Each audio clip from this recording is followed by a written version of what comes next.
Good evening. Welcome to the Suzuka circuit in Mie Prefecture, Japan, for the fifth round of the 2024 GPVWC Academy Series. My name is Edward Hunter.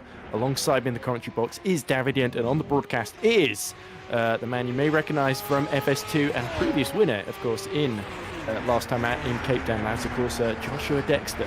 So this time he's been promoted to broadcast director, you might say.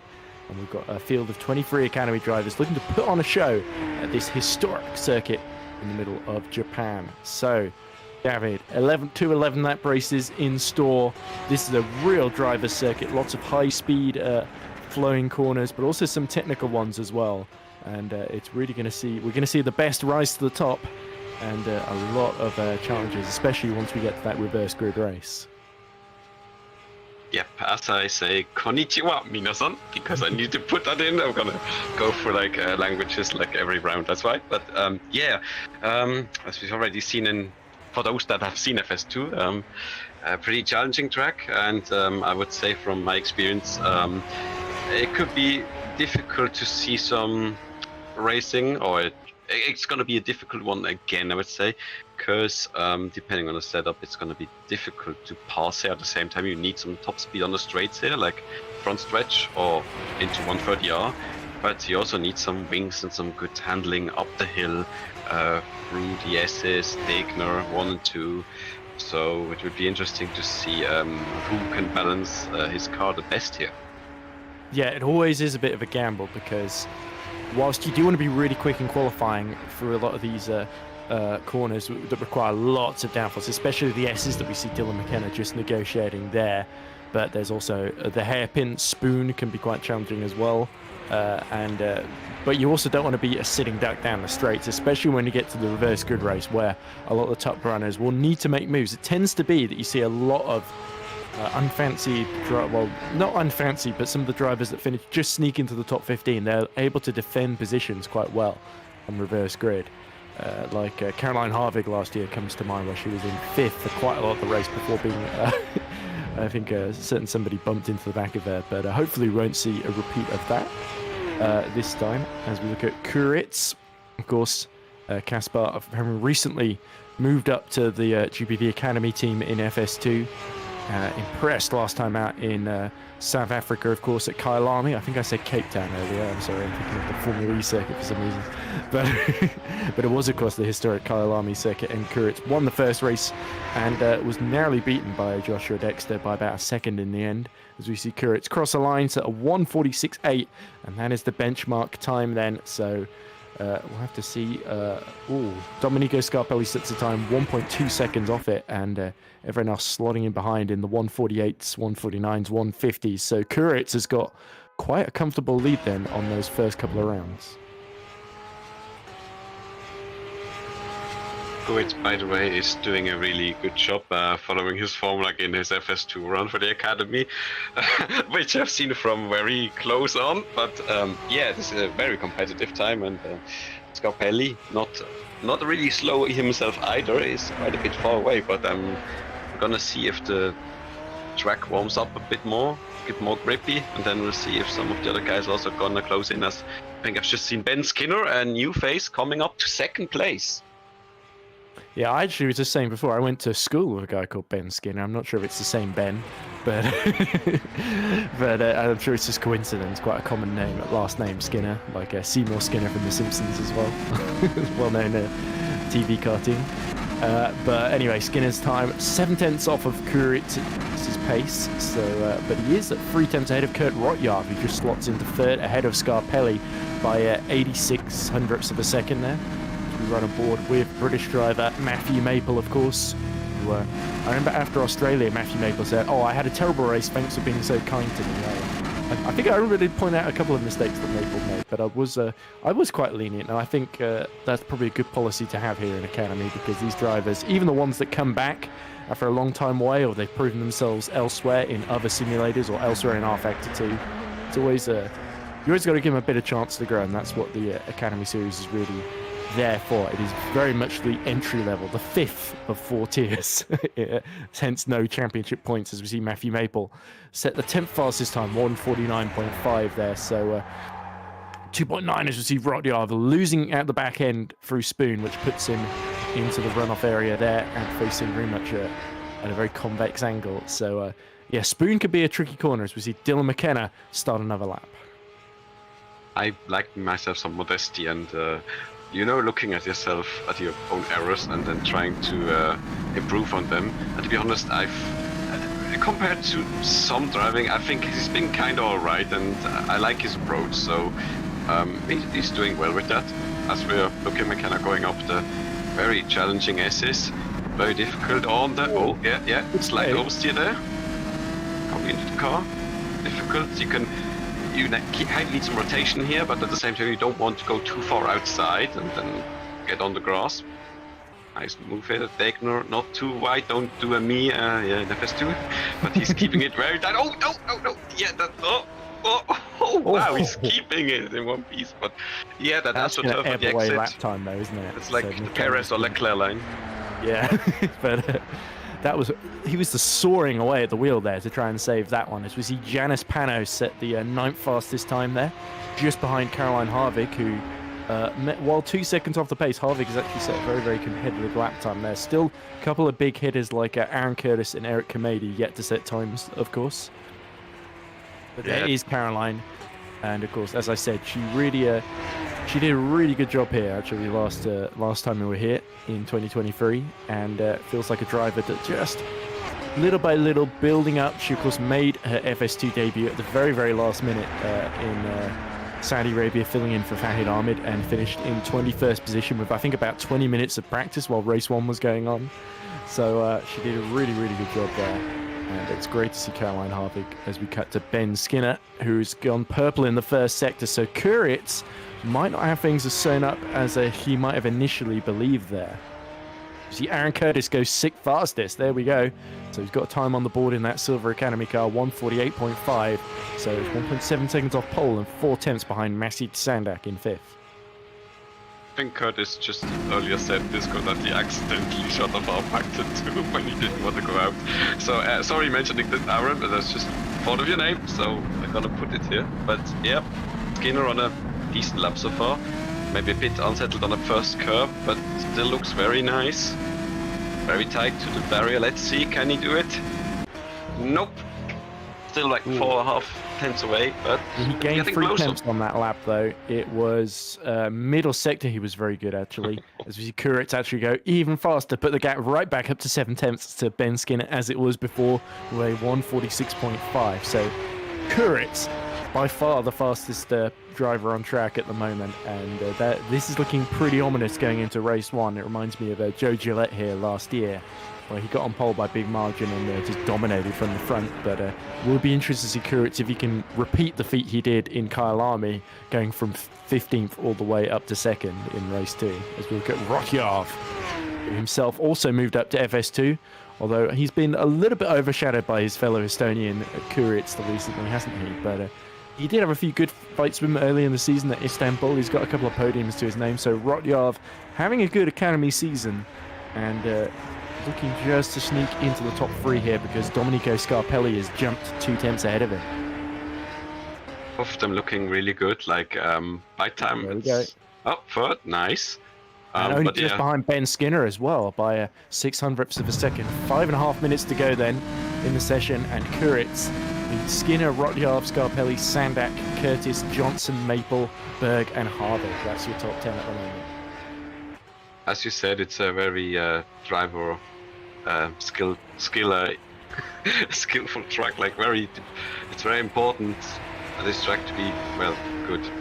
Yeah, I think because you can make either setup work, can't you? If you go for straight line speed or for downforce, but in qualifying you usually want to have a car that's quick around the corners because they're not so worried about tyre wear essentially, and pushing the car to its absolute limit as you do. As we look at Jerome Berg, of course, another newcomer to Academy, I believe. We've not seen Jerome Berg in action before at all. So 1.2 seconds off in the middle sector, but personal best in the first. Can he sneak into the top 8 here? It's top 7. Nice. There we go. He displaces Jake Johnson there, does Jerome Berg. A very tidy lap as Sandak. Oh, this lets the rear end absolutely stick out there through the hairpin. Lucky he held on to that one. Indeed, but as I said, one of the previous drivers in the academy, and fun fact, when he made his appearances in FS2, he only made it for downforce scale tricks racing, so spent most of his time there. But yeah, it already shows that he's got quite some experience over the years, even though it's like already dates back like his debut by like 3-4 years by now. Yeah, I was going to say this seems to be a track that favors the drivers with experience in FS2 and Academy before.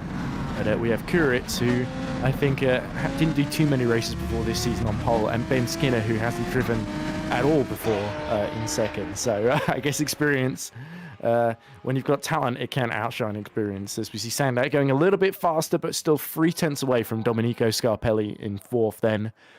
But yeah, I wonder if Rotyard, with 3.5 minutes to go, fancies another run, because that gap to Skinner is very, very small, less than 1/10 of a second. So I reckon there's that little bit of time left to find as Maple just track extends as much as he can out of Spoon on the long run towards 130R.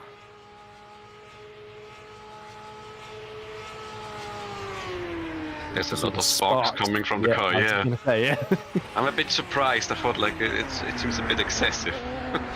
Maybe Matthew Maple's running particularly low to the ground, maybe a very, very stiff setup on that Black Academy kart, but he powers now to start another flying lap, and this could be Matthew Maple's final attempt, as you see Jerome Berg has gone even faster in 7th position.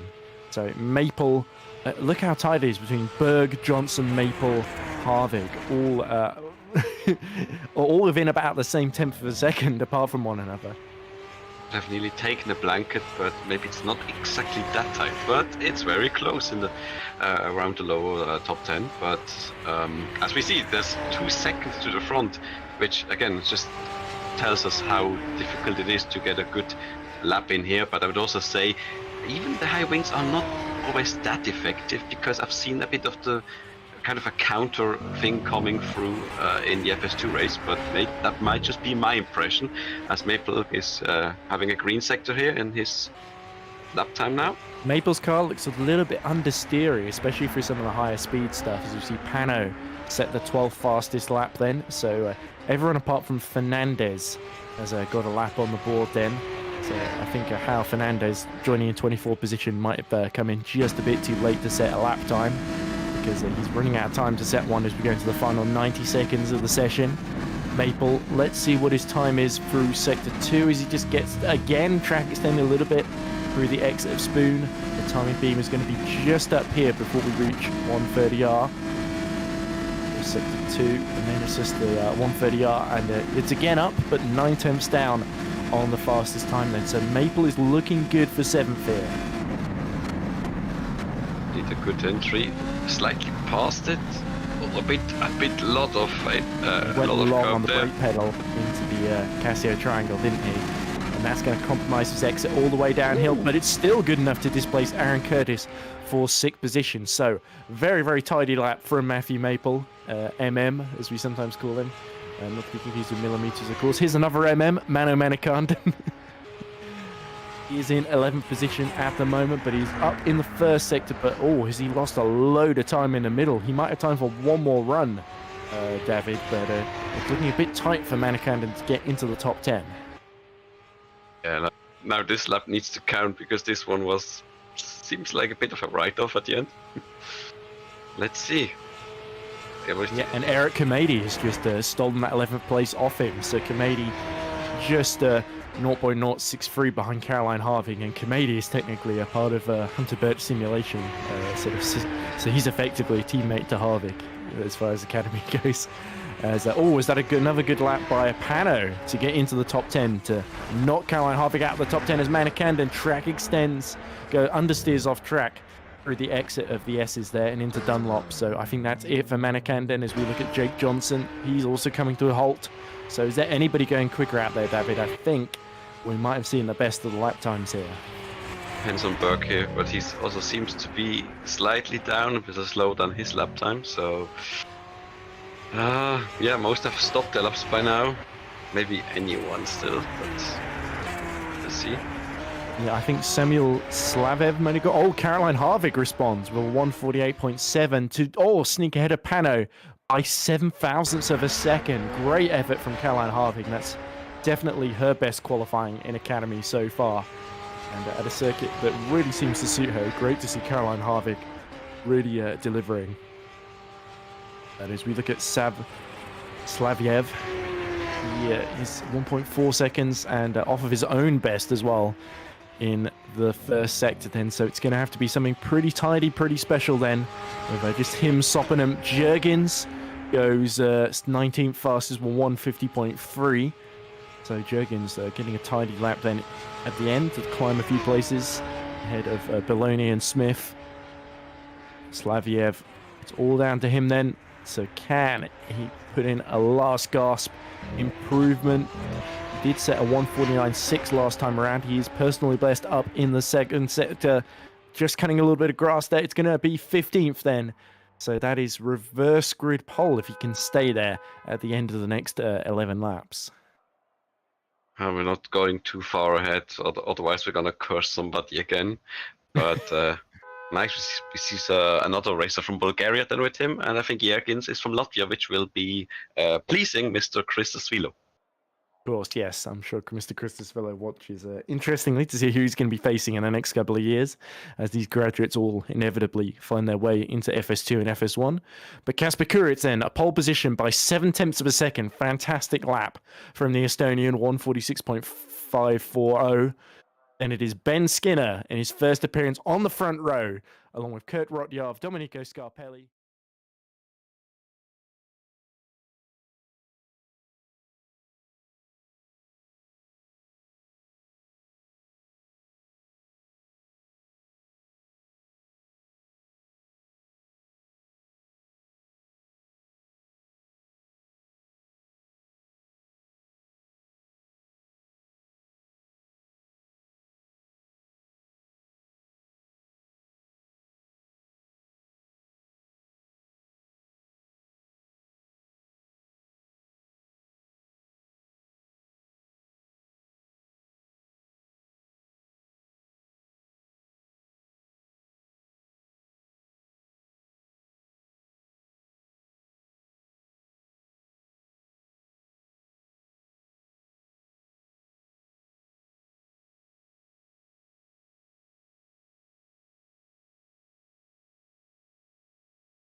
Hello and welcome back to the Suzuka International Circuit ahead of race 1 of this 2-race Academy meeting here in Japan. My name is Edward Hunter. Alongside me, of course, still is David Jundt and Joshua Dexter in broadcast direction, giving us a lovely view of all the on-track action. The grid about to be released for the formation lap with Kasper Kuritz once more leading the way, David. So lots of challenges awaiting these drivers. I have a feeling we could see quite some carnage, especially lower down in the pack.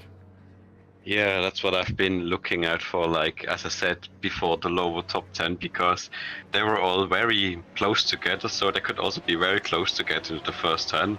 I mean, most of the cars, but again, it would be interesting to see how they will manage with that, especially Suzuka, because at some point there's just one line left. Absolutely, so they'll have to stick to that line. Here is the grid, very quickly, let's run through it. Kasper Kuritz and Ben Skinner occupy the front row. But on row 2, it's Kurt Rotjarv and Domenico Scarpelli. Row 3 is Masoud Sandak and Matthew Maple.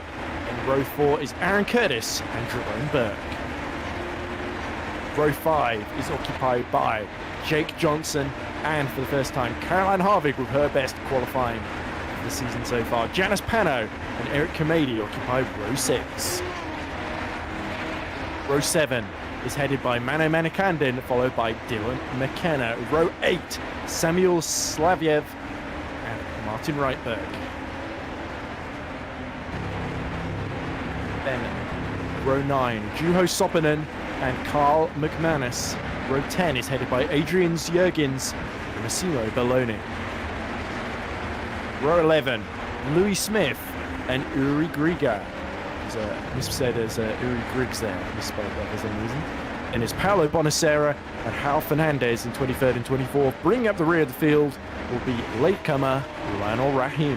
Of course, you might recognize this Lionel Sibinor, but he's had a name change in between his last appearance here in the Academy. We also see Fernandez, who failed to set time in qualifying. He's currently in the pits, so it looks like he might be set for a pit lane start there. Yeah, might be safer actually. I mean, this might not be actually the Lucas Violin strategy, but it could very well, if I look at FS2 second race, it could very well be a good decision by him, because I started 25th and after like two corners I was 16th. So that could work out, as, by the way, I just looked at the server settings and Academy server is dry only, it seems, which I would say for learning purposes I would put full weather on this, but that's just my opinion. Well, we'll see. I think for Kasper Kuritz, he's happy that the conditions are just going to stay the same and stay dry, because that makes things just that little bit more straightforward for him. So he's arrived at his grid box, but we're still waiting for, of course, the rest of the pack. Once Rahim gets into position down in 25th, or I guess it will be technically 24th, with Fernandez starting in the pit lane, we will get going then. So not long to wait now. And for Kuritz, I think Ben Skinner and Rotjarv are going to be the main threats to him in second and third on the grid. So needs to make a clean start. There you see Fernandez in the pits, then Skinner in the middle, and Kuritz on the right on the racing line.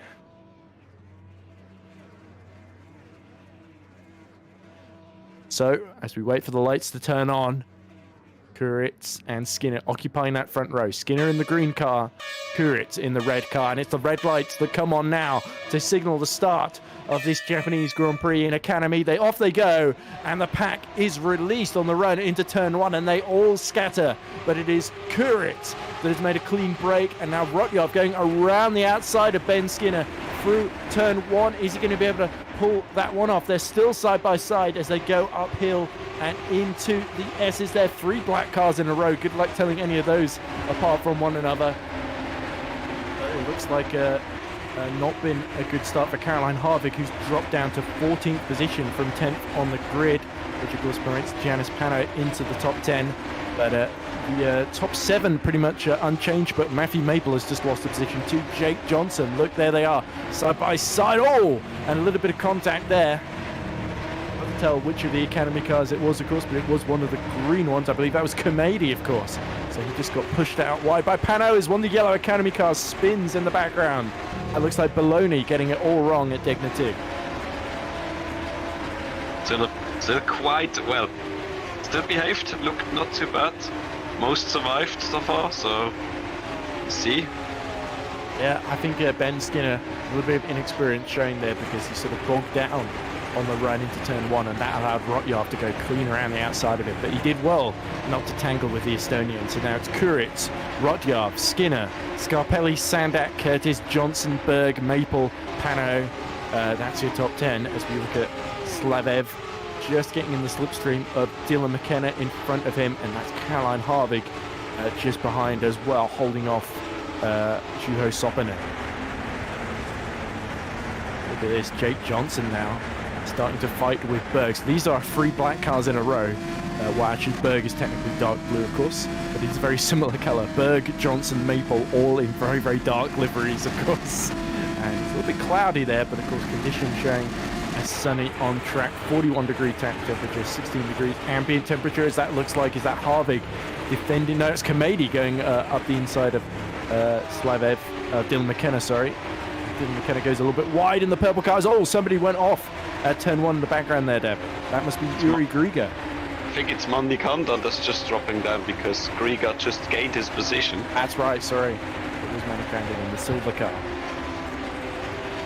A bit unlucky, like after FS2, some more bad luck for him right now.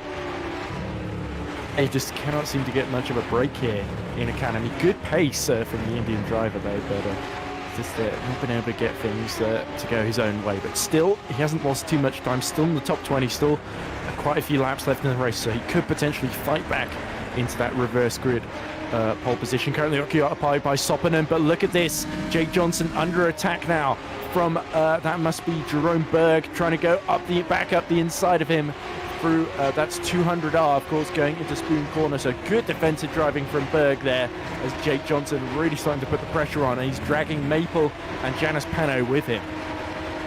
It's interesting, like they've lost the train head. Oh, where have I the last turn back there? Kamedi in trouble. Oh. Kamedi drops to 16th position and continuing to fall down the field, so I think he's come across someone. Yeah, this train here, he's lost Berg has lost the train ahead of him as John's looking, but he's not gonna find an open door. Maybe he can cut off as that. I think somebody just went across the gravel trap. Yep, purple car. Oh, it was McKenna, I think. What was there it? We go. And look at this, the massive slipstream being given off the back of Jerome Berg to Jake Johnson and Matthew Maple. So Johnson tucks right into the gearbox, has a look up the inside into turn 1. He's got the line here on Jerome Berg. So Berg down to 8th and Johnson up to 7th, although he loses a little bit of traction on exit there, so I'll have to defend as they go uphill into the S's there. Berg starting to look a little bit cagey and falling into the clutches of Matthew Maple. See if his car is more set up for like the turns, because he's already getting away a bit, and speaking from experience I would say he needs like a bit more than a second gap that he can get away, but he's looking like he does right now, as we've got yellow again in sector 1 somewhere. Let's see what that was. Quickly.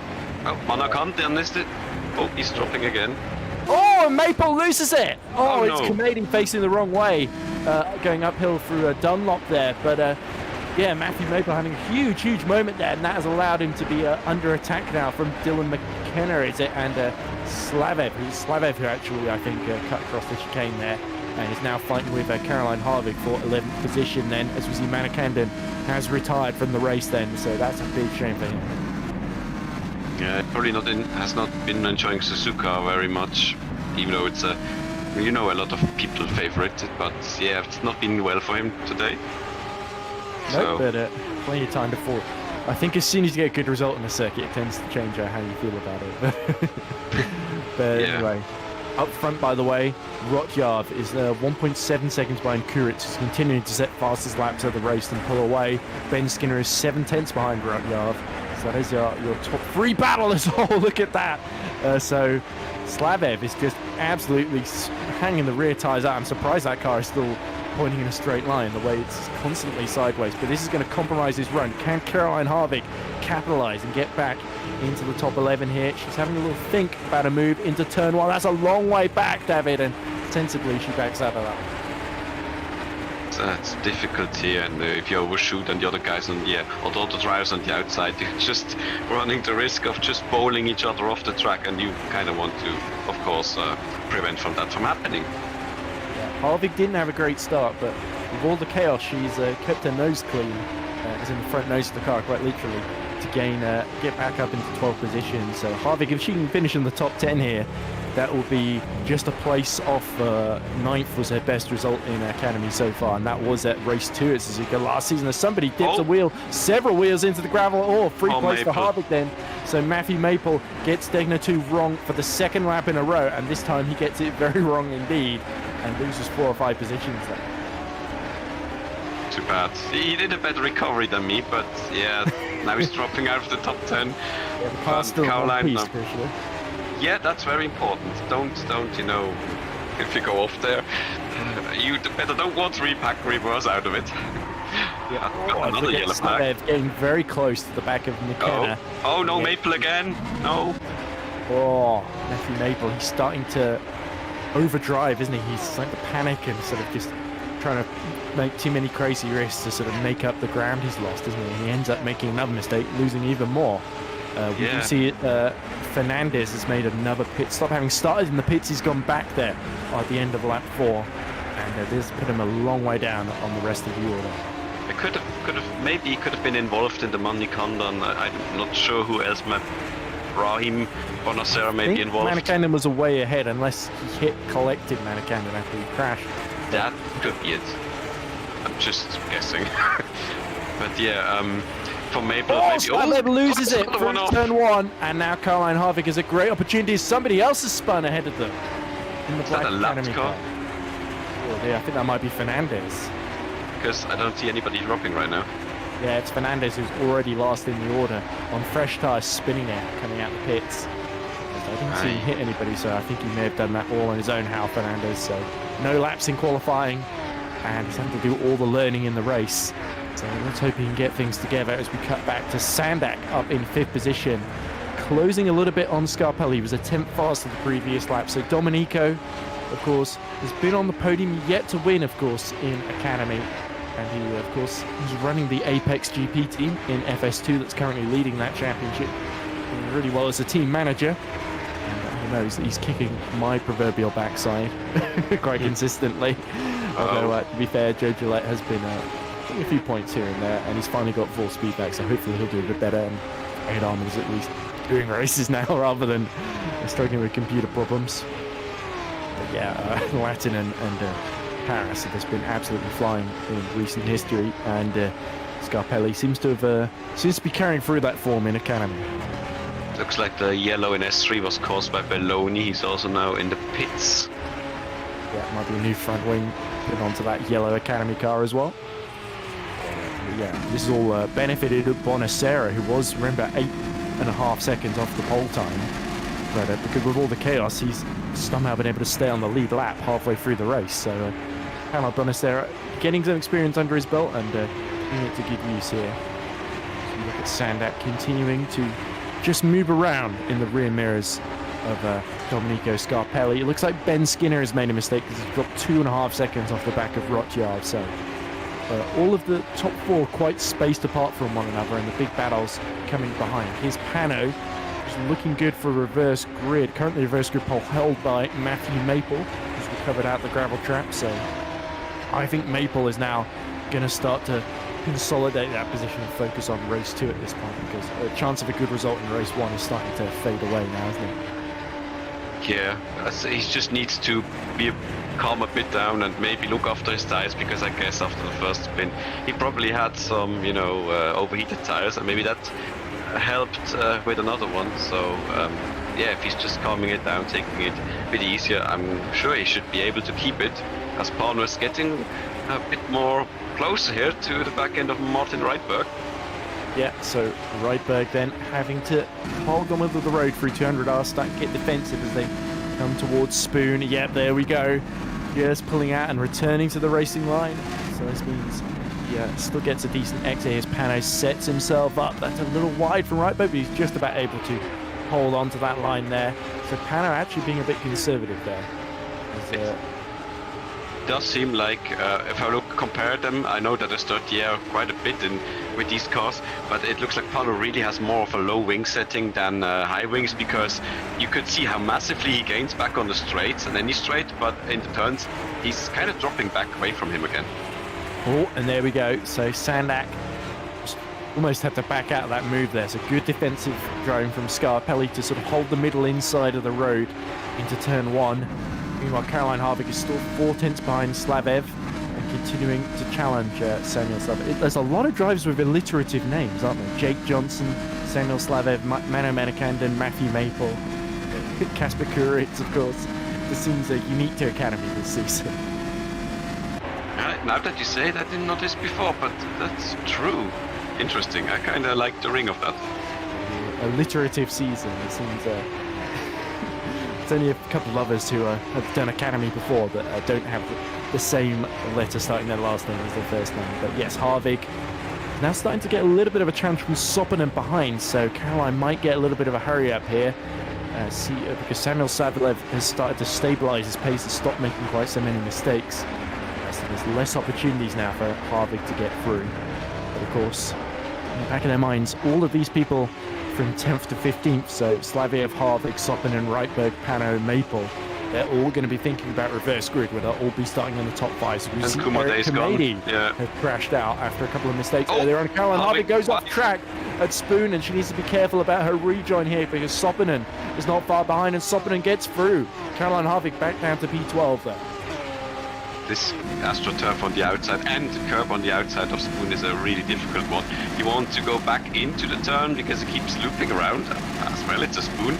But if you want to do on it, the AstroTurf, it's so close to, you can just spin yourself and then you're just losing even more time. So she did well to recover there, as she's now behind Soppinen, who stole her place, so to say. Yes, and Caroline will be very, very keen to get it back, because it looks like Pano is not far behind either. Reitberg, sorry.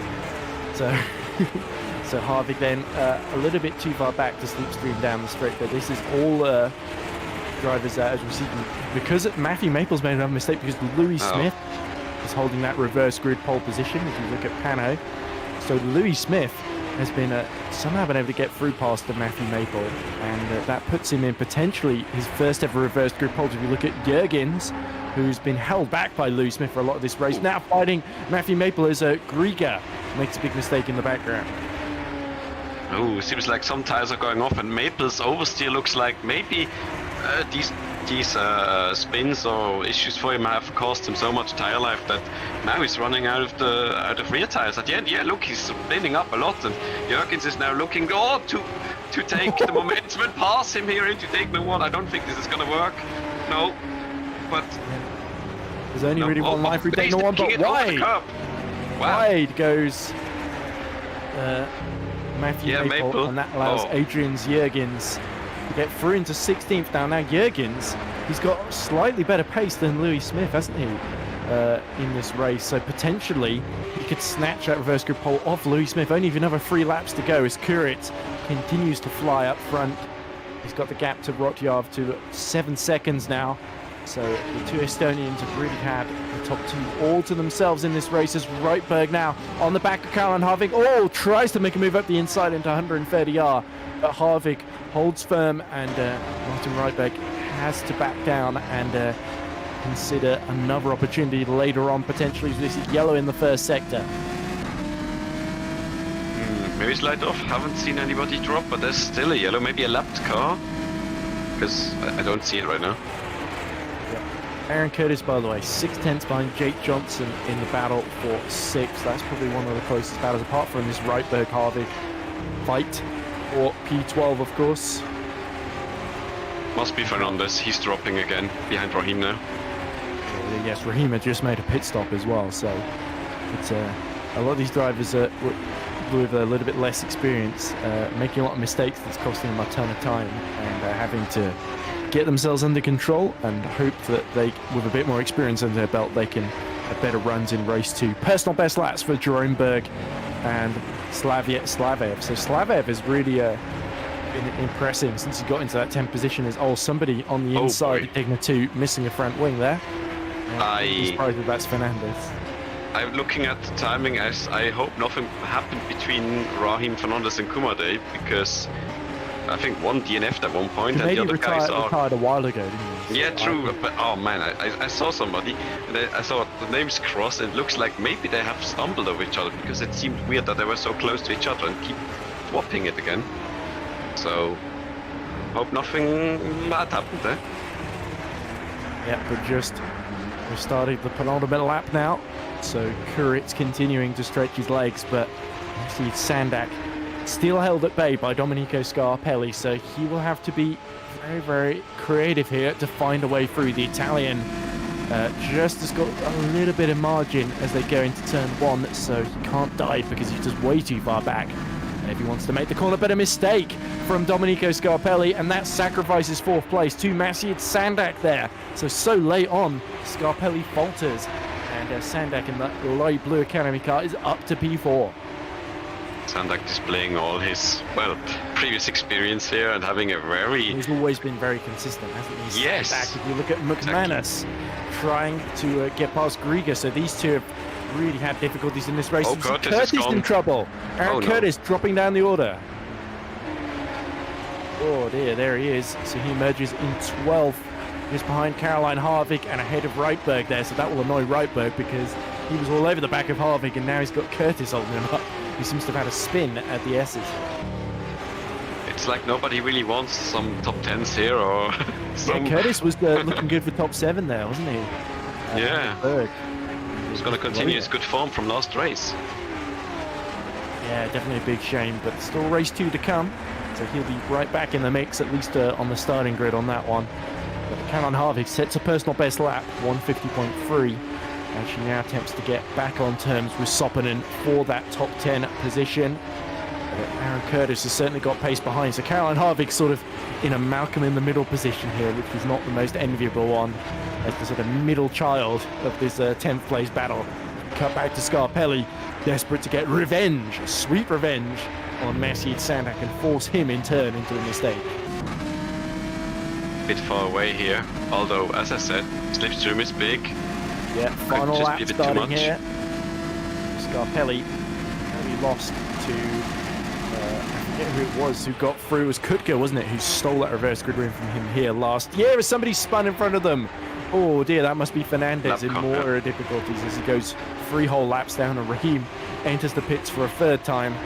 Yeah, that will have slightly put off Scarpelli there as he closed a little bit, but not close enough, and that could be one of his last opportunities to get through, as Kurit has opened up a 10-second lead on Roya. What an absolutely dominant drive up front, as he's set a 1:47.9 that previous lap. He's almost 3 seconds lap faster than a lot of the people in the midfield. That FS2 drive did help some wonders, I guess, to get, you know, well, he was quickly before that, accustomed. Kyalami, wasn't he? Yeah, it's just like that helped probably, you know, boost his optimism, I was going to say, but his trust, yeah, his confidence. Thank you. And it really displays right now. By the way, I just want to say Jurgens has really caught Smith for 15th and is trying to look for an opportunity to get a reverse pole. Yeah, that is important. We'll keep our eyes on that. Curtis has got in front of Caroline Harvick and is going to make a last-ditch attempt to pass Juho Soppinen for 10th, but only a few more corners to go. And Kasper Kuritz, winner race 2 in Australia, winner race 1 at Kyalami, 2nd in race 2 at Kyalami, and it's going to be another dominant performance here as Suzuka as he crosses the line to win the Japanese Grand Prix. But here comes Scarpelli, last ditch attempt to go up the inside of Sandak. Sandak goes the long way around to defend, and it's all going to be about the run to the line. Who is going to take that 4th position? I think Sandak is going to hold on to it then. They cross the line. Sandak beats Scarpelli by a 10th of a second there to 4th position. Rotyov and Skinner complete the podium, as all Dylan McKenna making a little mistake battling with Jerome Berg. But great to see Dylan McKenna in the top 10 as Curtis now, just faltering right at the end. And is Caroline Harvick going to go round the outside as they all come together towards the finish line? It is going to be Soppinen, Curtis, Harvick, Reitberg, 10th to 13th then, with Pano 14th, and is Louis Smith going to hold on to 15th from Adrian Jurgens? I think he did, you know. Well, Pano has lost his front wing. Yeah. So there we go, Louis Smith crosses the line. and he's 6/10 then ahead of, actually Jürgens made a mistake because he's 2.8 seconds back now. So Louis Smith will get reverse grid pole position. As now we look at Grieger, just the wounded warrior has made a couple of mistakes in the race, but now gets to the finish in 18th position behind Matthew Maple. And missed opportunity, you've got to say, for Matthew Maple in that one. Yeah, he did display more pace, I would say, around, again, the top 10 finishers. And by the way, you were right about Jürgens. He was very wide 130 yards, so yeah, lost the chance to pressure Smith for 15 until the end. Yeah, but joys for Louis Smith. That's not only his best result, but at a crucial moment, because against him reverse grid pole, of course, something that he's never been on before. So it will be fascinating to see how Louis Smith does, because we saw Caroline Harvick defend reverse grid pole for quite a while in the reverse grid race here last year. So Louis Smith will be looking to replicate that. But of course, he himself will have Caroline Harvick, Reitberg, and Pano for close company once race 2 gets going. But take nothing away from Kasper Kuritz. Excellent drive, and this is confirmation then of the final results. Kasper Kuritz, after 11 laps, wins by just under 10 seconds, 9.1, the final gap to Kurt Rotyarv, who I believe takes his best finish of the season so far. Ben Skinner, on his first appearance, finishes on the podium, which is great news for the Englishman. And his Maciej Sandak, who gets his joint best result, I believe, in Academy with P4 ahead of Domenico Scarpelli, with that one mistake at the exit of turn 1 costing him dear. And it is Jake Johnson, I believe that's his best result as well, in the top 6, ahead of Jerome Berg, another newcomer, impressing in the top 7. Dylan McKenna almost got Berg at the end, but has to settle for 8th, with Slavev himself impressing in 9th, and Soppinen completing the top 10. Aaron Curtis, that late spin, drops him from 8th, but he does recover to 11th. Caroline Harvick finishes in 12th, her best result of the season so far. Reitberg comes home in 13th. Then it is Pano and Louis Smith staying out of trouble and impressing to hold off Jürgens to get that reverse grid pole in 15th. Jürgens, that late mistake under Fediar, has to settle for 16th, which is where he will start in race 2 ahead of Matthew Maple, another driver to fall foul in that first race. Yuri Grieger is 18th then, ahead of Carl McManus, who gets to the finish, and then Paolo Bonacera rounds out the top 20 then. Not bad for a man 8.5 seconds off the pace, ahead of Massimo Belloni and Hal Fernandez, who's our final finisher. Then the non-finishers, Lainor Rahim, who made a lot of trips to the pit lane, Eric Kamedi, who crashed out, along with Mano Manikanden. So a lot of action further down, really. There was a great fight for 4th. And then pretty much 4th downwards, it was lots of great battles inside the top 15 mainly. But then race 2, I have a feeling it's going to be a very, very different story, David. Yeah, I mean, especially the pace differences will make up more of a, fight, especially in the turns where the ones struggling a bit more will probably also, lines will cut over each other and such, so we'll see more action there. But I gotta admit, I was a bit worried, and I'm still a bit worried, because we saw it in the race that there is quite a bit of dirty air and such involved, so passing, or you don't see that much of action at the front. They are close, but I think the most we had was Scarpelli and Sandak there. But yeah, I was a bit worried, and I will still see how it goes forward in the race too. Yeah. By the way, lots of comments in the chat ruining and mourning Mano Manikanden's retirement from the race. So great to see so much love for Mano. Funky Fox, I think, puts it best. You'll fight for another day, Mano Manikanden. And he's done the canned clap emoji. Nick asks, where are Yannick Van Col and Colin Van Huwe?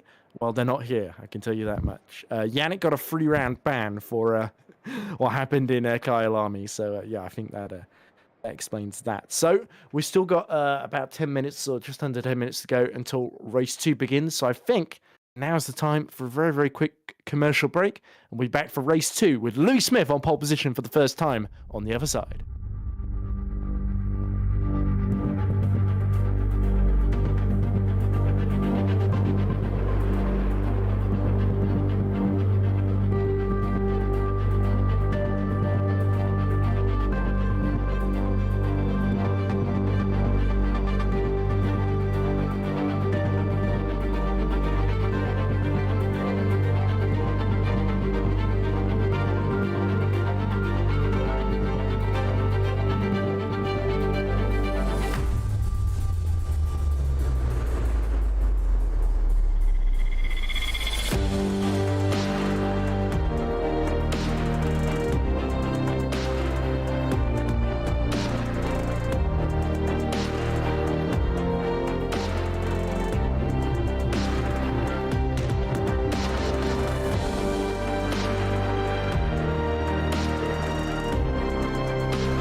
Hello and welcome back to GPVWC Academy here at Suzuka in Japan. We have one race left to go, 11 laps ahead of us, and it is the reverse grid encounter. My name is Edward Hunter, still alongside me, David Jundt in the commentary box and Joshua Dexter in broadcast direction. So it's the big opportunity now. Louis Smith starts on reverse grid pole position, David. And as the field gets away, he has got a big job ahead of him to get maybe his first top 10 finish. Here is the grid. Louis Smith and Janice Pano occupy the front row. Row 2, Martin Reitberg and Caroline Harvick in 4th. Row 3, Aaron Curtis and Juho Soppinen ahead of Samuel Savlev and Dylan McKenna on row 4. Row 5, Jerome Berg and Jake Johnson. In row 6, Domenico Scarpelli and Steve Sandow. Row 7, Ben Skinner and Kurt Rotjav. Then our race 1 winner, Kasper Kuritz, has it all to do from 15th on the grid ahead of Adrian Jurgens alongside him. Matthew Maple, he will start 17th ahead of Yuri Griga. And Carl McManus is 19th ahead of Massimo Belloni. Row 11 is occupied by Hal Fernandez, who once more starts from the pit lane. Then is Lionel Rahim in 22nd. Eric Kamedi would start 23rd, but he's just dropped out, so his position will be inherited by Mane Menekandri. So I believe internet dropped there for Eric Kamedi, unfortunately, who's had a pair of races to forget, I think, to put it mildly. Yeah, anyway, up front, David, what can Louis Smith do, and where are the big threats going to come from? Because we know Aaron Curtis has got a lot to prove after his mistake at the end of race 1. Dylan McKenna, of course, will start ahead of Jerome Berg this time. Dylan McKenna could get a good result here. And then you've got the likes of Scarpelli, Sandak, Skinner, Rotjav and Kuritz all starting outside the top 10, but they could make their way through the field quite quickly. I think Louis Smith probably take a book from like the decent drivers like Dylan McKenna and who was it last time? the downtime. I think that they should just drive their race and do their best, not try to fight too hard. Maybe to the well. He did very well. Hold yes. on. He made an amazing start, didn't he, Josh? We should praise him while he's in broadcast and he can hear us. But keep him on side, of course. But anyway, Louis Smith makes his way to that pole position slot for the very, very first time, of course. Maybe an inherited reverse grid pole, but it's pole nonetheless. And look, Pano trying to steal it from him already. So Louis taking his time. Janice Pano wants to get on with it. Yeah. By the way, I'm just gonna say right now I'm expecting like Curtis has good speed, so I'm expecting he could be very close. As somebody's getting really racy and locking up there into his great slot. But yeah, I'm looking at Curtis to maybe sneak ahead very soon. I think he had a great start in race 2 at Kialami already. Yeah, there we go. So Manakandon slots into that final spot. That's Fernandez starting from his traditional spot, of course, at the pit exit. You see Pano in the purple car, Louis Smith in the other purple car.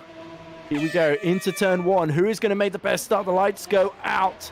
Louis Smith gets away then. Pano in pink does not get a great getaway, actually. So Louis Smith will lead into turn 1, and Rydberg is trying to go around the outside of Janice Pano into turn 1. Goes a little bit wide, and that creates an opportunity for Caroline Harvick to try and battle for third place. But Harvick thinks better of it, tucks back into 4th then, as we look at Janice Pano getting a little bit squirrely. So Louis Smith, dream start for him. He has started to pull away ever so slightly, as now this is the tricky bit.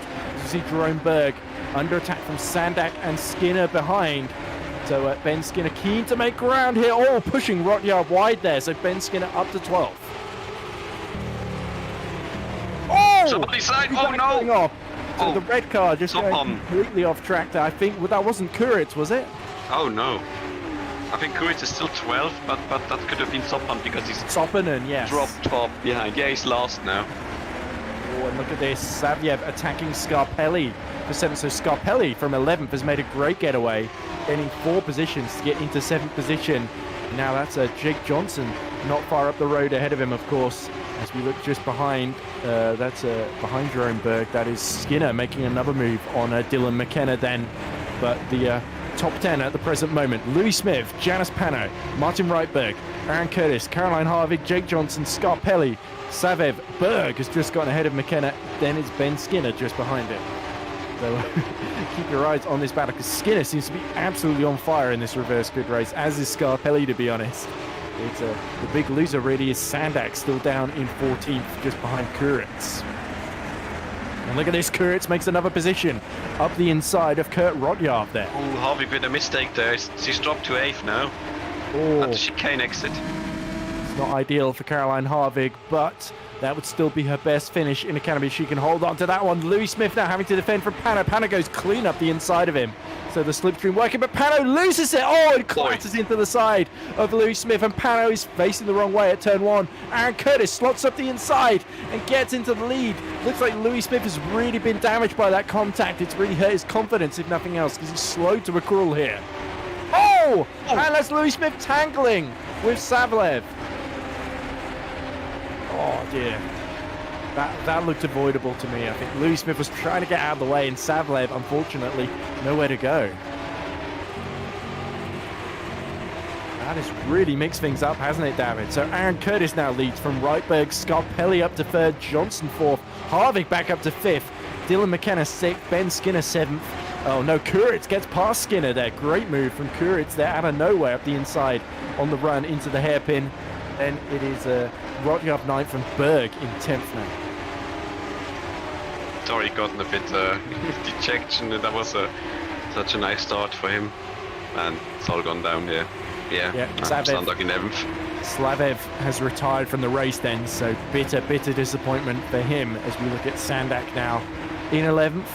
Matthew Maples actually from 17th, has made a decent start, gained 5 places in all the chaos to get up to 12th.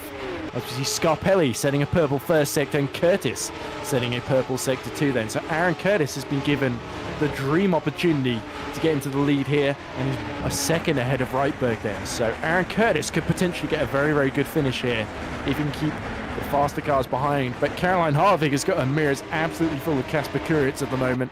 Here we go. Kuritz is going to go around the outside of Harvig on the run here, surely. Oh no, Kuritz is a little bit further back. This is Harvig attacking Johnson here as we see Scarpelli dispose of Reitberg into turn 1 there. Incredible. I was like nearly tipping on Scarpelli for the race win. Skinner in trouble. Oh no! Sorry to cut across you there, David, but it looks like they've come together at turn 1 there. So Skinner down to 12th, and where is Rotjarv? I don't see him anywhere. 14th then. So they've both lost a ton of positions there because they were in sort of 7th, 8th, weren't they? And so now Caroline Harvig a 10th behind Jake Johnson, and Kuritz 8/10 behind her. So she's in a real battle at the moment, but Casper Kuritz making ground slowly but surely. But it's Scarpelli that's really been the most impressive here. Curtis has set fastest lap of the race, but it's Scarpelli that lights up the first sector. 3/10 faster as Kuritz goes up the inside of the hairpin of Caroline Harvig, but it's Harvig that gets the better exit there. 200R they come, and surely this is going to be another attempt from Kuritz to get up the inside of Harvig at Spoon. Harvig has to back out, has to concede. Down to 6th she goes, and Kuritz now is going to close on Jake Johnson in front of him. Amazing. We've seen so much carnage in these first 3 laps, David. I don't blame you for being speechless. I'm still a bit speechless. Yeah, I feel sorry for Lewis Smith there.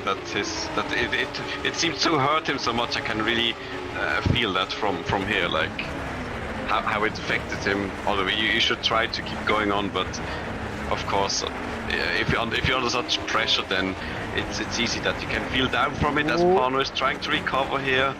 Jürgens is battling with and hits into the side of Jürgens. So good to see Pano still going after that spin, but yeah. I agree. I wonder if Lewis Smith maybe got steering damage and sort of panicked. That's why he backed off so much. And it's Slavev I feel a bit more sorry for, because he sort of came upon Lewis Smith at exactly the wrong place in the wrong moment. Scarpelli sets another purple time, 149.3, so 0.4 of a second faster than Aaron Curtis. So he's got the gap down to a second, while Jake Johnson has got his mirrors absolutely full of Reitberg and Kuritz. So Jake Johnson's actually cleared Reitberg here, and now Kuritz are going to try and clear him as well as they go into Degner 1 there. That's not usually an overtaking spot. Someone off. Oh, it's Johnson. It's Johnson, I think. He's off at Degner 2. And Johnson is out. So after that move, he's messed up Degner 2, hit the wall, and that's him done for the day. Oh boy, that's a shame for him, really. It's sudden death now, isn't it? Drivers are just dropping like flies. So if you want to get a good finish here, you just absolutely have to stay on track and stay out of trouble. And now Casper Kuritz is going to try and get himself onto the podium here. And if he wants to win, that's absolutely mission critical, because Scarpelli and Curtis are going to escape up the road. Reitberg gets a bad run out of Spoon. Kuritz has got the inside as they go up to 130R. And surely that's going to be job done for him. There are the leaders. You can see them ahead of him. And Kuritz is going to really widen his eyes of excitement as the sparks shower into the back of Van Reitberg, because now the Estonian could make it 2 wins in a row here. Just looking at the back in the chicane, where like Matthew Maple is in the thick of the action against Skinner, who's just, I think, more or less gone ahead of him, and Rohtjarv right behind him, so he's really in the thick of the fast drivers right now. As I think Rohtjarv just set the fastest lap at 48.9. Yeah, look at Ben Skinner recovering from that incident with Rotjarv earlier, trying to go up the inside at Manakandon, but Manakandon holds him at bay into turn 1 there. So 9th place stays the way of the Indian driver as Rotjarv goes up the inside of Maple just behind them.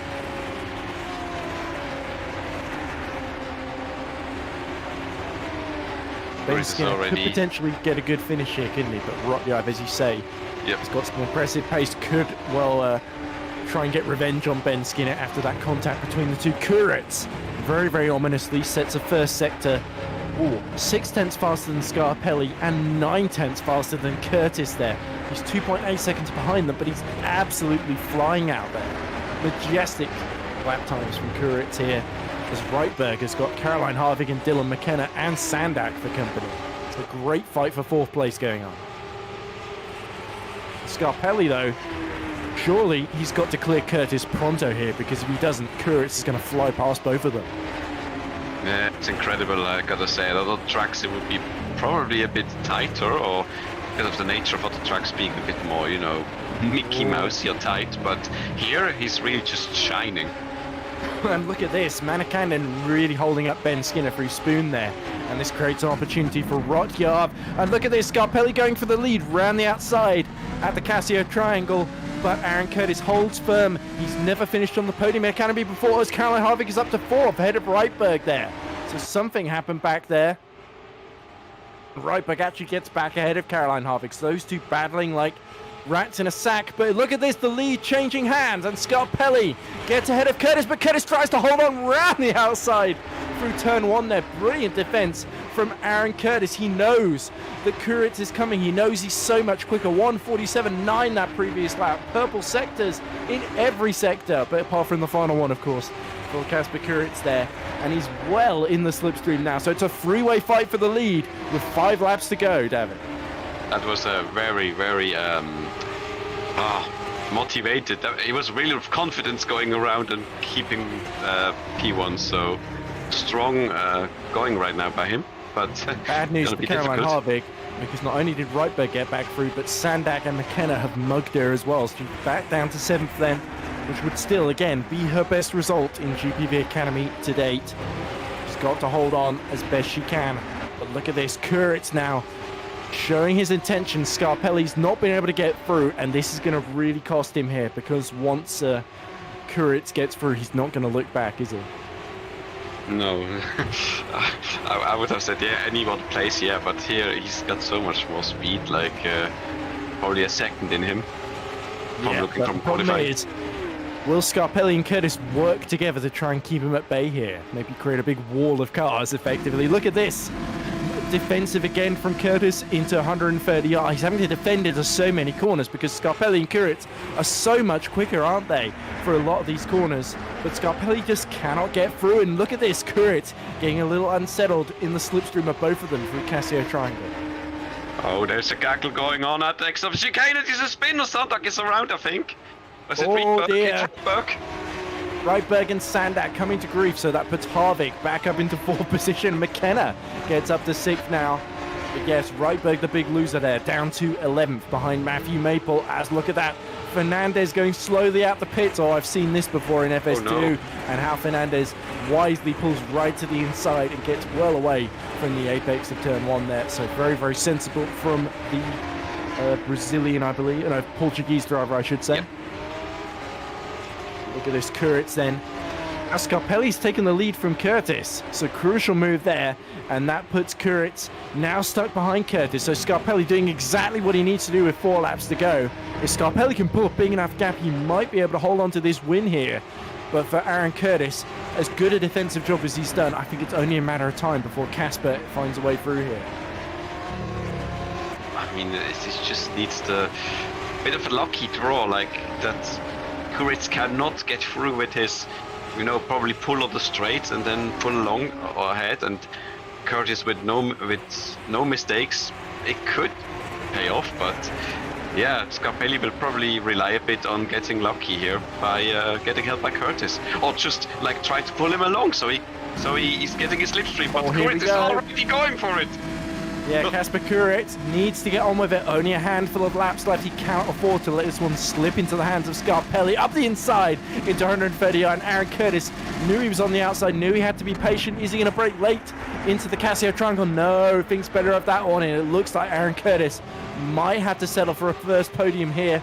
But he's got a good run here. He's really good on his exit at the Casio Triangle, and that puts pressure on Kuritz now because he's going to close on Scarpelli 4 tenths behind as they start lap 8 now. And look at this, Curtis again has to back out then into turn 1 then. So all 3 of them nose to tail, and fantastic action we're seeing right now as Rotjarv is all over the back of Berg, having cleared Maple and Manikanen. Oh no! Skinner. Oh! Off on the curb. Oh dear, is that Berg in trouble then? But Ben Skinner trying to attack Juho Soppinen for 11th position. Berg gets out just ahead of Matthew Maple after rejoining the track. But at Ben Skinner, this race has really not gone to plan for him. He's been caught up in so many incidents, hasn't he? haven't seen too many of them, but poor Ben Skinner, after making a good start to the race, that lack of experience starting to hinder him, really, and a lot of the academy field sort of bullying him around, aren't they? Yeah, that's what I'm thinking about. Maybe a bit startled about, meeting new faces, new drivers, and thus having to, find their feet and then see who and how other people are driving, and maybe a bit caught out that way. But maybe in a way or two he'll be just fitting in fine. These drivers tend to play rough in academy, don't they? And just ask poor Caroline Harvick from last year being knocked out of the way while running in 5th, but she's running in 4th now, one better than she looked to do. But Sandak all over the back of her as we look at this lead battle, which occupies our attention. Kuritz continues to close. He was slightly slower than Scarpelli the previous lap, but we know he's got so much latent pace here. So how defensive can Scarpelli get here with just a few laps to go? I'm getting flashbacks to last year and Thomas Kutka getting past him in the race too. So it's almost an exact rerun, this time with Kuritz all over the back of him. Kuritz seems to just manage so well with probably slightly lower wing or a better top end gearing, but he can still just hustle it so much. Caroline Harvick for 4th. Sandak is going to try and go all the way around the outside of Harvick. Can the Dane break late into turn 1? No, she's not quite able to do so. Sandak back into 4th place like we saw in race 1, and Rotyard trying to go up the inside of, that must be Dylan McKenna then. McKenna, just leaves just enough space then, but holds on through the exit into the S's there. So Rotyard just denied. As a surprise attack, but it didn't quite pay out. McKenna just kept his foot firm in on the outside and kept the position to himself. So good driving by him. Again, 6th place so far. Nice. Kuritz has started up his pace now as well. Just 2/10 between himself and Scarpelli then. So he is gearing up for a move then. Only a handful of laps left. Scarpelli is going to fight like crazy to hold on to this one. He's got to drive the widest academy car you've ever seen. But Kuritz, we've seen his pace. He had to settle to 2nd to Joshua Dexter in the reverse grid last time out in Kyle Army, but he's not about to let that happen again. He wants to dominate here. He wants his 2 wins in a row, just like we saw Mateusz Mika do in Bahrain earlier this season. I'll debate. It's just maybe not necessarily just a wide car, but on the straight he needs a great exit from here Spoon and from the chicane, so Kuritz just cannot pull alongside. If he can manage to stay on the line and just drive his line, he can do it. He just needs good exits, and that Kuritz is now not gonna outdrag him. Look at this then. So we're about to start the penultimate lap then, and if Scarpelli's got anything left in the tank, here's where he needs to use it, because Kuritz looking closer than he's ever looked before. Gradually gaining as they go down the start-finish lane. Will he pull out late to the inside? No, he backs off, so it could be the last lap that he's leaving it to. Scarpelli holding up well against immense pressure, and don't forget Curtis looking just behind. So if Kuritz gets desperate here, Aaron Curtis could make a shock move into the top 2 here, or potentially win this whole thing. I think it could go either of these 3 drivers' way, David. I just noticed a very interesting moment at the exit chicane where Rohtjav and Manikandan were basically staring at each other. It's that mistake from Sandak, because Caroline Harvick back up into 4th position. Brilliant to see Caroline Harvick in a best ever top 4 position, and Sandak, after making that move earlier on, now has to make up those 2 seconds in just under 2 laps now. So Caroline Harvick, if she can just hold on here, what a brilliant result that would be for the Danish driver. But look at this, Scarpelli and Kuritz starting to get desperate. Look at the wheel spin coming out the hairpin there. Yeah, true. And I noticed that Sandak just didn't make a small mistake. He lost about 3 seconds. So Caroline is now on her own, and she can just drive on her own, less pressure from behind. Yeah. As I think Ben Skinner is also dropping. He's just fighting Sophan hard. I think that puts Caroline Harvick as the only one who's maintained position from where she started in this race, as Skinner fighting with Soppinen. How dearly Ben Skinner would like to just recover into the top 10, have something go his way in this reverse grid. But look at Soppinen getting tight to the inside for his Spoon. That could compromise his exit here, as Ben Skinner pushing for all he's worth. Here we go, final opportunity then, as we're about to start the final lap, and it's not a great exit for Kasper Kuritz. He may even have to worry about Aaron Curtis just behind, because Curtis has managed this race extremely well to keep these leaders absolutely within his grasp. Into turn one we come. Scarpelli is going to hold on to the lead then. So just a few short miles to go. And Scarpelli could get his first win in Academy if he can just hold on. The fearsome Kasper Kuritz, who now is just struggling to hold on from Aaron Curtis. Yeah, like as I said, if he can just maintain it, withstand the pressure, I think he has a very good chance now. But Kuritz maybe lost also a bit of, hope, because he was thinking he could get him quickly, but he didn't. So it seems like maybe Kuritz is also not quite 100% thinking about passing him for sure. So that could also be a psychological factor in this. Here we go. So Scarpelli just has to nail his exits here. And Kuritz, I think you're right, he's thinking about Curtis behind, and that means he can't focus on Scarpelli ahead of him. But look at this, a much better exit from the hairpin this time. Through 200R they go. Is he going to make a kamikaze dive into Spoon Curve here? Here we go. So there's only going to be one more opportunity here, potentially into 130R or the Casio Trunk. He's got to pick one here, Kasper Kuritz, because there's not enough time to play his cards here. Yellow in the first sector, so there's trouble behind, but that won't trouble these guys. 3 more corners to go then ahead of them. And Kasper Kuritz continues to gain in the slipstream. Surely he's gearing up for a move into the Casio Triangle here. Scarpelli holds firm, gets a good exit here. I think he's done it here, David, because Kuritz not quite close enough. Just needs a good exit. Yeah, looks like it's go. just They're out going to of cross last the line turn. together, and Domenico Scarpelli takes his first win in GPVWC Academy after a brilliant race. He holds off Kasper Kuritz. Aaron Curtis gets his first podium, but look, 6 seconds behind, it's Caroline Harvig that gets her best finish in Academy. What a brilliant drive from the Dane. She really pulled out all the stops here to get a top 4 finish. She will be absolutely over the moon with that. Sandak is disappointed in 5th ahead of Dylan McKenna. I think that's McKenna's best finish as well in a race 2 as well. Jerome Berg holds on to 7th ahead of Rotjarv. Then is Matthew Maple and Soppinen that round out the top 10, with Ben Skinner a slightly disappointed 11th then, as the final few finishes continue to cross the line now. Oh, how should I say? Yeah, I mean... Oh, here comes Grieger and Louis Smith, the pole sitter, who did keep going actually. So Louis Smith pit for repairs, and he is going to finish in 16th position, so just off of his best result. So a great recovery from Louis Smith. We didn't talk about him too much after he had that incident earlier on, but fair play to him to keep going there. He does beat Carl McManus, Deloney, Fernandez, and Jurgens here. The remains of Moni Condon's car are lying there. As Belloni is finishing. Didn't want to do too much more after crossing the line, clearly did he? But where did Manikan? So Manikan unfortunately dropped to 13th in the end. It's a shame because he was running in the top 10 for quite a large chunk of that race. Yeah, Spirit kind of left the car. Oh, there's another one going into the barrier, no! Let's read a couple of the comments here. Big congratulations for Domenico Scarpelli. So Alessandro Maggio is saying Domi wins. Domi wins it. Aviation Chances, great job, Domi. Heido Kuritz says congratulations. So even Kasper Kuritz's relatives can't take that one away from him. And Alessandro Maggio praises Caroline. Of course, he gave a lot of training to Caroline ahead of this race last year. So clearly a lot of that sunk in as well.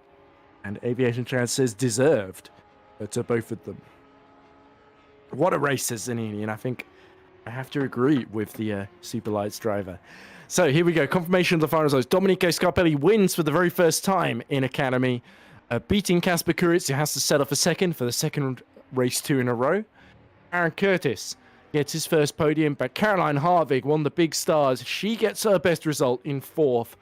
Redeem what was a disappointment at the end of race 2 here last year in Suzuka. So Suzuka is a great circuit for Caroline Harvig. Maciej Sendak ends the race in 5th ahead of Dylan McKenna. Then is Jerome Berg in 7th. Kurt Rotjarv recovers up to 8th after a difficult start to the race. Matthew Maple finishes in 9th, so good end result for the Englishman in the top 10. Juho Soppinen rounds out the top 10. Ben Skinner, 3rd in race 1, 11th in race 2. Martin Reitberg is 12th ahead of Manu Manikandan, who smashed the car after crossing the line. Janis Pano is 14th. Uri Griga is 15th ahead of our pole sitter Louis Smith, and while you got a feel for Louis, fair play for him to keep going.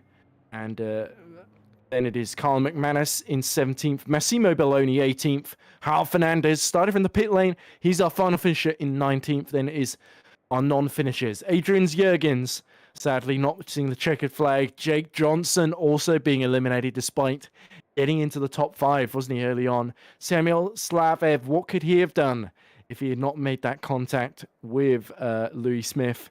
And then Lionel Rahim, his race never really got going, to be honest. So that's the racing action done. So let's see, is there anybody in the green room? No, there's loads of people waiting for interview. I didn't see that. So who do you want to talk to first, David? Should we go Kuritz or should we go for Scarpelli? Probably one of the race winners. Maybe by race 1 to race 2. Okay, let's go for Kasper Kuritz then, because he really was the man of both races in terms of gaining ground. He was so quick, wasn't he? So we're now joined by Kasper Kuritz for the second Academy event in a row. He wins race 1 and then is narrowly denied the victory in a thrilling race 2. So Kasper, I know you've moved up to FS2 recently, and if you've got some great results there, great pace. You set an amazing pole lap, dominated race 1, and then chewed your way through the order in race 2. Only Scarpelli able to keep you at bay at the end, but you got to say, he pulled out all the stops to keep you behind. Yeah, definitely. The quali lap was really perfect. I mean, it was my personal best by like 2/10, so that came with like a really big surprise. And race 1 was just managing pace, and then race 2, getting through that pack was really essential to get to the front. And then the last laps, Domenico kept me behind. It was interesting because David said in commentary that he felt maybe having Aaron Curtis right behind you. Oh, sorry, my throat's starting to die again. But Aaron Curtis, who inherited that lead, was overtaken by Scarpelli and then by yourself, but was able to keep up with the pair of you. And that meant you couldn't focus completely your attention on Domenico because you had Aaron behind you who was looking to take advantage of any potential mistakes. So was that the case, or were you mainly just trying to focus on Domenico and you just couldn't find a way through? I don't want to say anything bad or something like that, but me and Dominique and Kurt were all in a race channel, and basically when he got to P3, I think, I don't remember what lap, but he said, Kasper, if you come, like, if I'm P1 and you're P2, can you let me have this win since I've never won? I was like, okay, but if you hold me up to Curtis, like, really hold up and I'll lose the P2, then I'll have to go past. But it worked out as good as it did, I guess. Maybe I could have won. Like, there was a lot of chances I had, and I lifted, and then just to keep him in front and just defending Curtis from him, and yeah. Well, if you'd gone for a marginal move and you crashed into Domenico, then that wouldn't have worked for either of you, and it would have handed Curtis the win, which wouldn't have done from your point of view. So it was probably the sensible decision, and certainly your pace impressed nonetheless. So, David, have you got any questions for Kasper before we let him go? Let's just say, but maybe tire wear. Like you looked after looking from like a FS2 race. Could you take anything any more into the experience in academy? Like, did it give you any good value for feedback, tire wear and such? And could you further develop on that, or was it just you made something different? I mean, in FS2 race 1, it was a damp track, but at the end it was fully dry. But since I made a mistake at the second lap in Degna 1, and then I basically killed the engine and stuff, then I couldn't really drive in the dry with like race conditions and such. So this first race was really like an eye-opener and trying to learn as much as possible before race 2. And then just taking it in how the tires work and stuff. And for race 2, I had that, and then just went straight forward with it. Yeah, well, I'm sure you've impressed a lot of people in the last couple of weeks, Kasper. So all these team managers in FS2, FS1, and so on will be paying close attention. So congratulations once more. And before I let you go, anything else? Anyone else you want to shout out, or shall I just let you go? I guess Domenico, because yeah, he won his first race. He did beg a lot for it in the voice channel for me Oh, I'm not not surprised. to go past him. But yeah, I'm just happy for him. Yeah, especially because I think he's got PTSD from last year where Thomas Kutka stole the win on like the penultimate lap from him in race 2, so he didn't want history to repeat itself. So, but anyway, thank you very much for doing those. Congratulations on another fantastic performance, Gasper, and we'll see you ahead of the next round in 2 weeks' time. Yep. And see in ya. FS2 before that. And yeah. Thank you, and see ya. Right, so with that said, shall we drag Scarpelli in, see what he has to say for himself? Yep. So we're now joined by the man who finished 5th in race 1, but more importantly, for the first time, victorious in race 2 here at Suzuka. It is, of course, Domenico Scarpelli. Domenico, you must be over the moon with that. Yes, I am. Took some time. I'm really happy. How with many that. years of academy have you been doing so far? I mean, I started in late 2022, Okay, and so yeah, so it's year and a half or so? yeah, I would say that. Wow, so let's start off with race 1. Good qualifying in the top 4. And then you're in a battle with Sandak. Unfortunately, one mistake coming out of turn 1. You got on the curb, didn't you? Went too wide. Sandak went through, and you just couldn't quite recover before the finish. So Yeah, that obviously left you very, very fired up ahead of race 2. it gave me the charge to win race 2 actually, because I was mad at myself, and then in race 2 I just literally gave everything I could. Yeah, because it was chaotic at the start of race 2, of course, with Louis Smith on that pole position, him coming together with the leader, and Yeah. then with Saviev, wasn't it? And then it just continuing from there. When it came to those final 3, you versus Curtis versus Casper, what was going through your head essentially? Were you thinking Curtis was going to back you into Kuritz, or because it sounds like you were in a voice chat with all 3 of them, then, weren't you? Well, Yeah. 2 of them, sorry. I mean, our idea, like my idea at least, was since he won race 1 to help me win race 2, but in the end, even with race pace, I think I could have stayed ahead of him. Like, even if he was going to overtake me, I was still going to overtake him back. So we just played a little bit safe or something. I don't really think there was a proper reason to overtake me back, but yeah.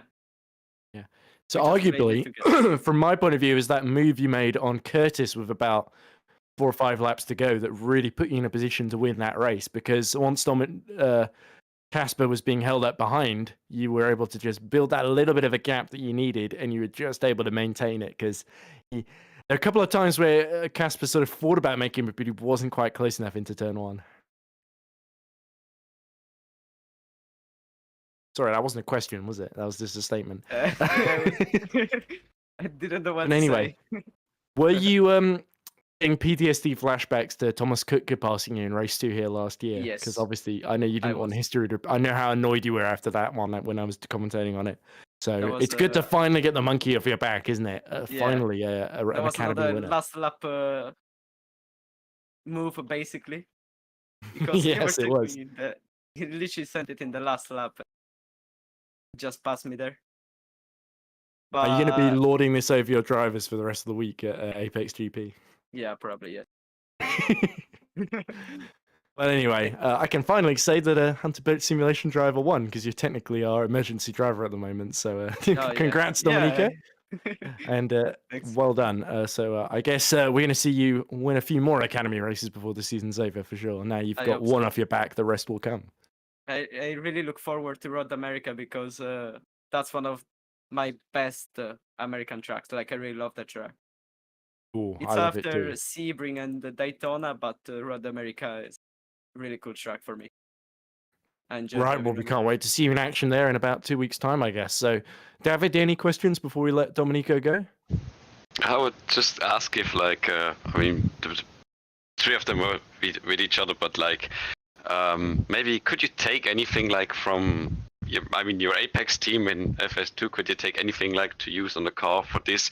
Because I've got to say, you said like you were being really careful with each other or like not trying to attack too much, but to be honest, it seemed like still you were having such good exits out of turns that Casper would have really needed to be really aggressive into like turn 1 or 130R. So it looked like it would have been very tough to get you. So could you get anything like maybe some parts from the Apex team to use here for the setup? I mean, I use the Apex setup, but with small changes for me, because of course the driving style between all of us is completely different. But I think that really helped a lot.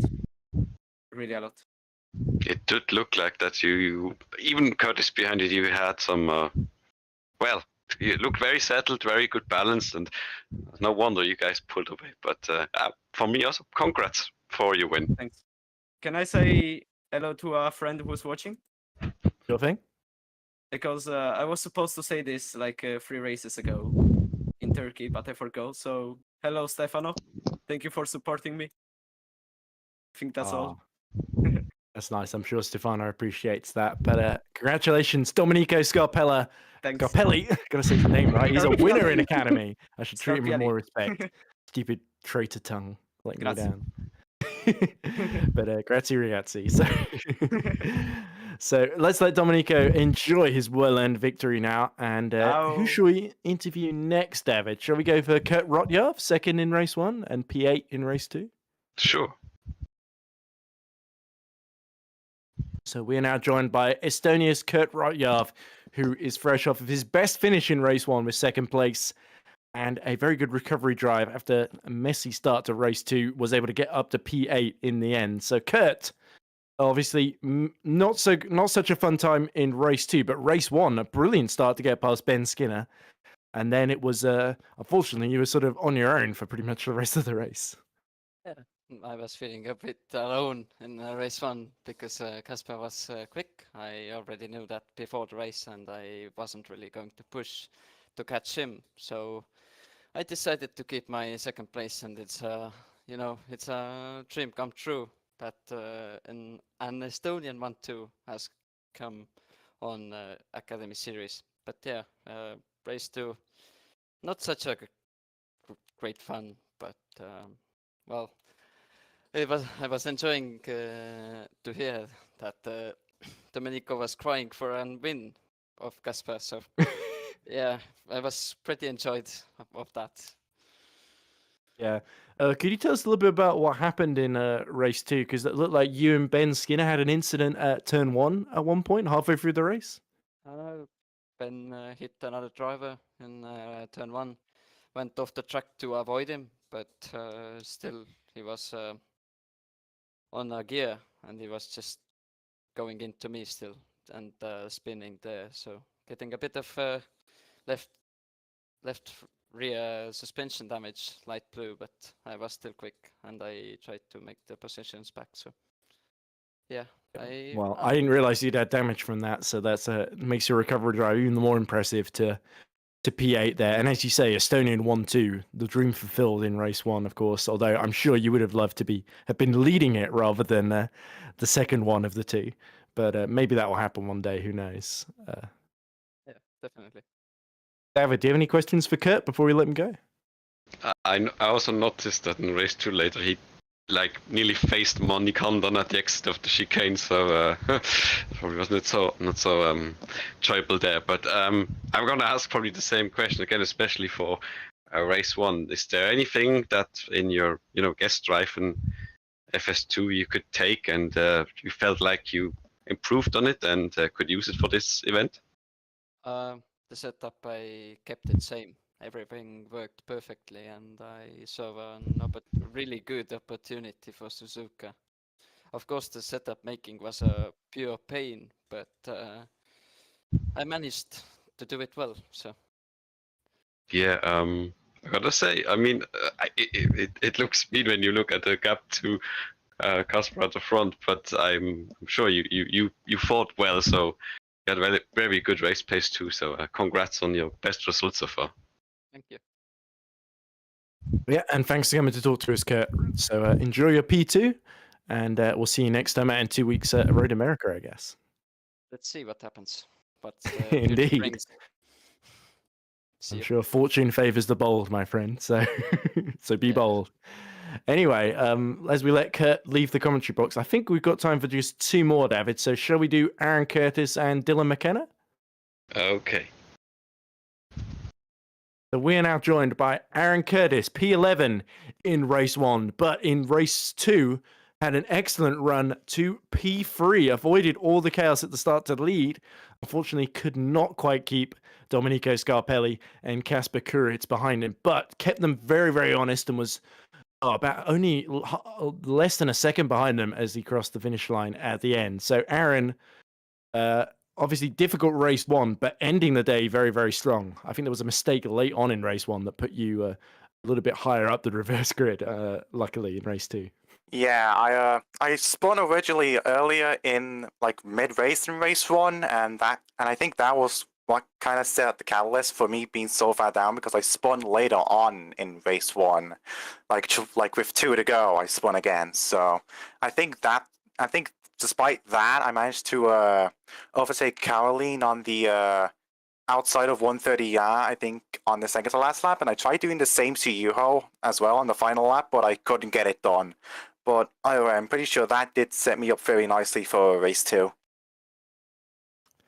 Indeed, yes. And so race 2, Louis Smith starts on pole position, and then there's all sorts of chaos going on ahead of you, and you're able to basically inherit the lead once Smith hits trouble. And then, so what was going through your head when Scarpelli and then Kuritz were both catching you? Did you think you could just hold both of them at bay for as long as possible, or were you thinking, right, the best I can do here is maybe third? I wanted to try and see how long I could try and hold them off.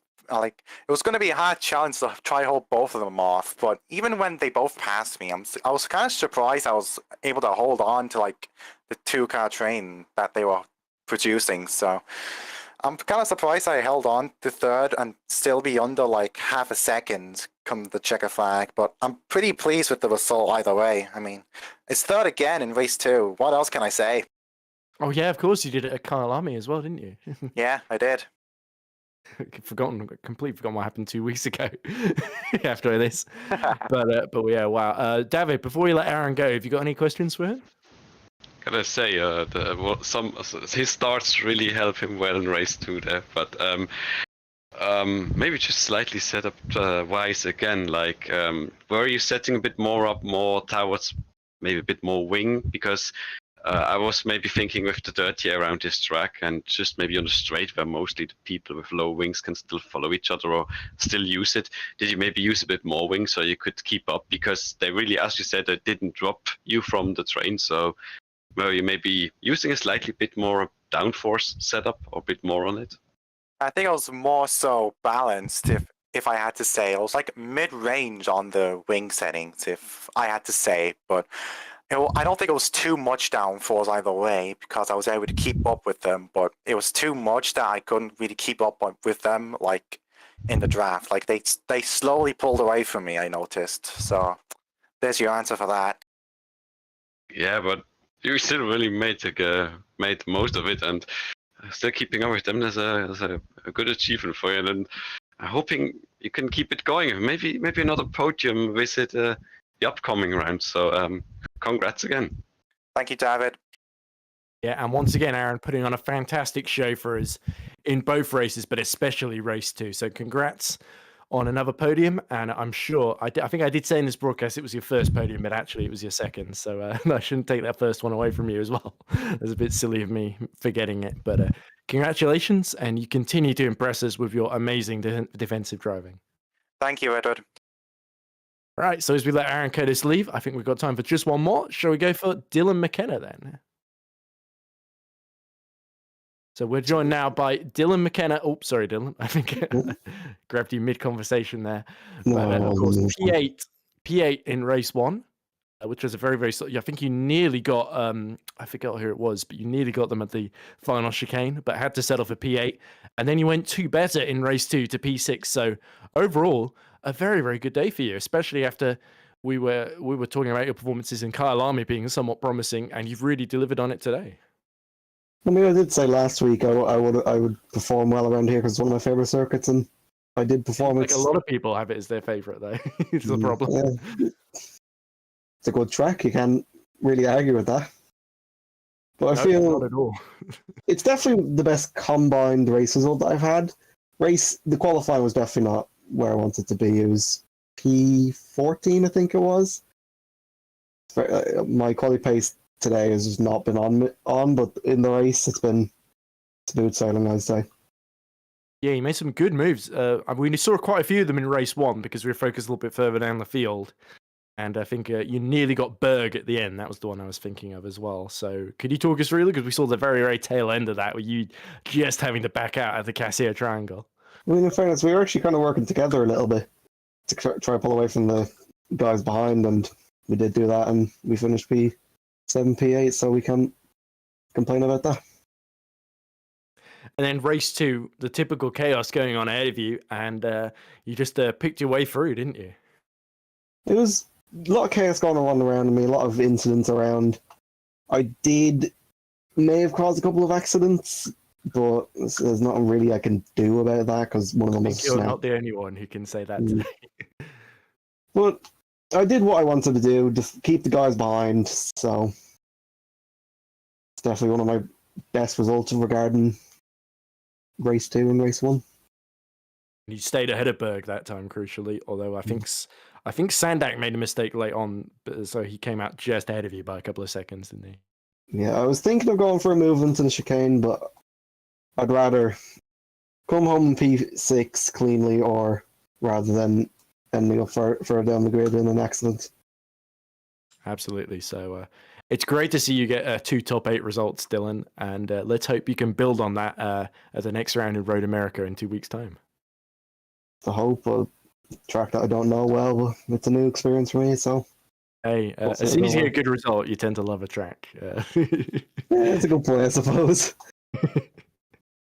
So they just need to, I really love driving this track. I love getting good results on this track, even if I drive terribly. Yeah, but nah, it won't be that, don't worry.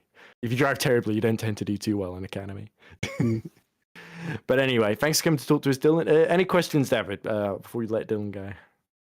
Could also ask about the setup again, like probably also a bit more like I'm not saying passive, a bit more what's the word, safe with like the wing setting and more focusing on getting good runs through the S's, because I mean you can go low wings and then you're fast on a straight, but if you like just get a tiny bit too much dirty air or run too wide, like up the S's, there's no turning back. So when I see how consistent you were and how well you drove and kept up in the midfield, and you got those wonderful top 10 results, I'm guessing maybe we had a bit more a safe setup to keep you downforce in the important twisty parts. Yeah, that was definitely all for the setup. Stability was the main goal, because for about a week before we had this race, I was trying to get the setup done, but it wouldn't. The rear was too snappy, and then the front wouldn't turn in. It was a constant pain, but eventually I got it right, and I was very happy with the setup. Yeah, not just looked very well, and maybe I'm a bit envious of having a slightly more safe and well driving, behaving setup. But yeah, again, congrats on that. Good drive.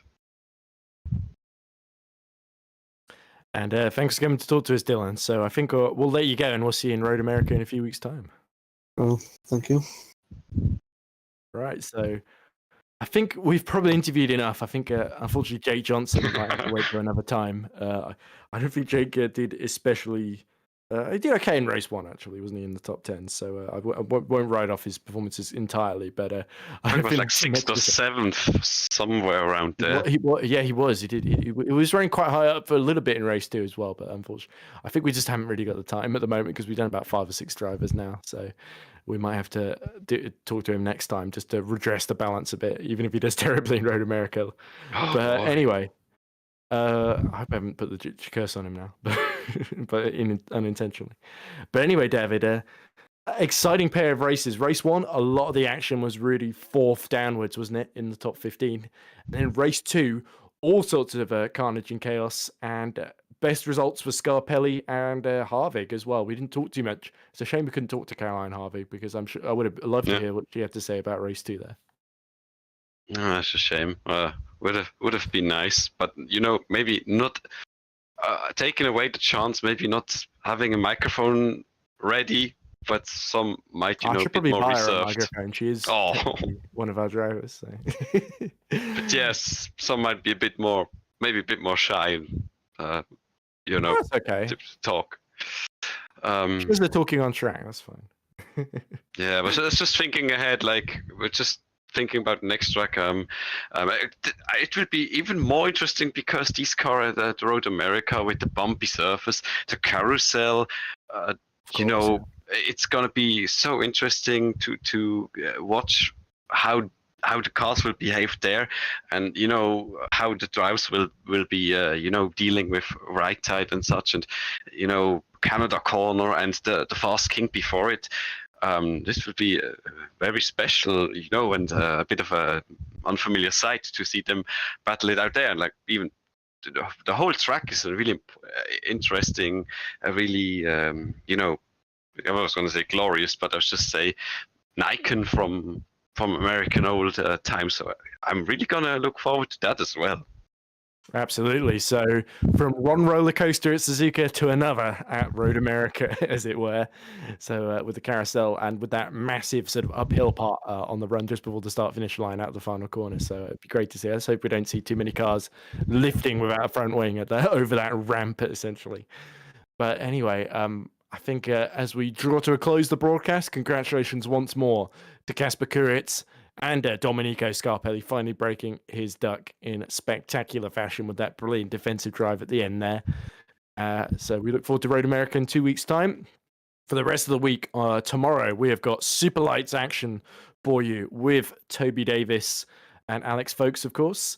Then on Thursday, it's the third round of a Super League, of course, with Caitlin Penny and Ryan Elliott leading covering the action there, where of course Jan Grankvist leads that championship for the first time, of course. So I'm interested to see what Super Venturi and Jan can do against the likes of Owen McGorgy and of course the THR boys of Tom Stevens and Adam Maguire, of course.